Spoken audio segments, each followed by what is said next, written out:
ஆண்டவராய் இயேசு கிறிஸ்து நாமத்தில் யாவரையும் வருக வருக வாழ்த்தி வரவேற்கிறேன்.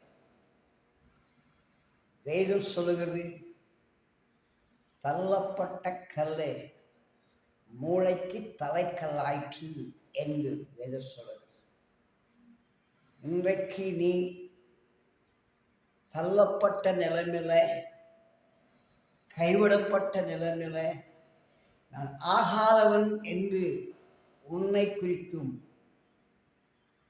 தனிப்பட்ட சூழ்நிலை வருகிற சூழ்நிலை குறித்து நீ சொல்லிக் கொண்டிருக்கிறாயோ, நான் ஆகாதவன் என்று, எதற்கும் உதவாதவன் என்று சொல்லிக் கொண்டிருக்கிற உலகம், நண்பர்கள் சொல்றாங்களா, சொந்த பந்தம் சொல்லுதா, உன்னோடு கூட பழங்கள் சொல்லிட்டாங்களா, ஏன் உனக்குள்ளே நீ ஆகாதவன் சொல்லி வாழ்ந்து கொண்டு இருக்கிறாயோ, வேதம் சொல்லுகிறது, உன்னை ஒரு தலைக்கல்லாய் மாற்ற வல்லமுள்ள தேவனாய் கர்த்தர் நான் இருக்கிறேன் என்று சொல்கிறார்.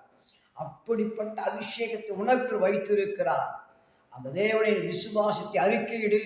நான் தள்ளப்பட்டவனல்ல, பயன்படுத்துகிற பாத்திரம் என்று நீ என்னைக்கு அறிக்கையிடுகிறாயோ, அந்த அறிக்கையிடும் பொழுது கர்த்தரை பயன்படுத்துகிற பாத்திரமாய் இருந்து தேசத்திற்கு, ஊழியத்திற்கு, குடும்பத்திற்கு, மற்ற எல்லாருக்கும் ஆசீர்வதிக்க வல்லமுள்ள தேவனாய் இருக்கிறார். கர்த்தருக்கு மகிமை உண்டாவதாக.